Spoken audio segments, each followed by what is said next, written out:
નમસ્કાર દર્શક મિત્રો, હું વિવેક કલોલા આપ સર્વેનું YouTube ચેનલમાં હાર્દિક સ્વાગત કરું છું. મિત્રો, આજે આપણે રૂલ નંબર 52 વિશેની ચર્ચા કરવાના છીએ, જે બહુ જ અગત્યનો છે. જોજો મિત્રો કે રૂલ નંબર 50 શું કહે છે મિત્રો, કે રૂલ નંબર 52 છે, બરાબર છે, એ છે મિત્રો મેન, વુમેન અને મેલ ફિમેલ વિશે. બરાબર છે મિત્રો, ઘણી વખત આમાં કન્ફ્યુઝન રહેતું હોય છે, પરંતુ આજે આપણે એ કન્ફ્યુઝનને એક એક્ઝામ્પલની મદદથી સારી રીતે સમજી લેશું. જોજો મિત્રો કે જ્યારે પણ એક વસ્તુ યાદ રાખજો કે આ મેન અને વુમેન આ શબ્દનો પ્રયોગ થાય છે, બરાબર છે, ત્યારે આ જે મેન અને વુમેન છે એ શું બતાવે છે? જેન્ડર બતાવે છે. ટૂંકમાં એ પુરુષ છે કે સ્ત્રી છે, બરાબર છે, શું છે એના વિશેની ચર્ચા કરે છે. બરાબર છે. હું તમને એમ કહું મિત્રો, એક એક્ઝામ્પલ લીધું છે આપણે કે મેન સોલ્જર, બરાબર છે. આનો અર્થ શું થાય મિત્રો, કે એ જે સોલ્જર એટલે સૈનિક, બરાબર છે, એ જે સૈનિક છે એ મેન છે, એટલે કે પુરુષ છે.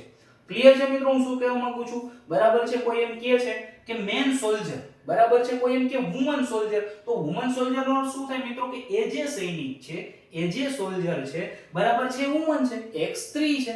સમજો છો મિત્રો? એના પછીનો એક્ઝામ્પલ જો તો કે વુમન સ્ટુડન્ટ, બરાબર છે, એ જે વિદ્યાર્થી છે, બરાબર, એ કઈ છે? બરાબર છે, એ વિદ્યાર્થી છે, સ્ત્રી છે.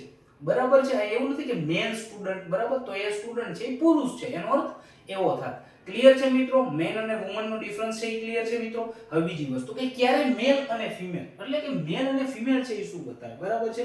તો મિત્રો જ્યારે પણ બરાબર કોઈ વસ્તુ છે, બરાબર, એની પહેલા મેન કે ફિમેલ છે, બરાબર, એ આવતું હોય તો એ શું સૂચવે છે? તો કે એ ઉપયોગ સૂચવે છે.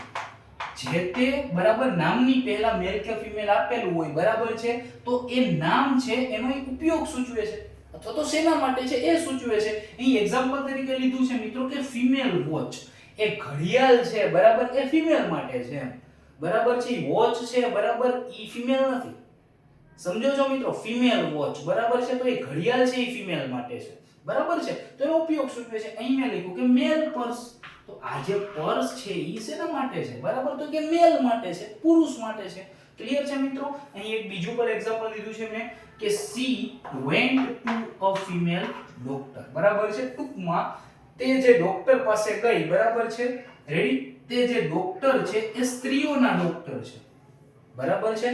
શેના ડોક્ટર છે? સ્ત્રીઓના ડોક્ટર છે, સ્ત્રીઓ માટેના ડોક્ટર છે. જો હું અહીં વુમન લખેત મિત્રો, બરાબર છે, તો શું થઈ જાય? એ જે ડોક્ટર છે એ જ સ્ત્રી છે. અહીંયા શું થયું? સ્ત્રીઓ માટેના ડોક્ટર છે.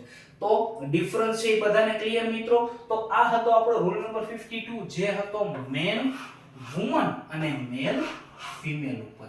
આશા રાખું છું તમને રૂલ નંબર 52 હું બહુ સારી રીતે સમજાવી શક્યો હોઈશ. જલ્દી જ મળીશું આપણે રૂલ નંબર 53 ની સાથે. ત્યાં સુધી જય હિન્દ, જય Bharat, take care, good bye, thank you so much.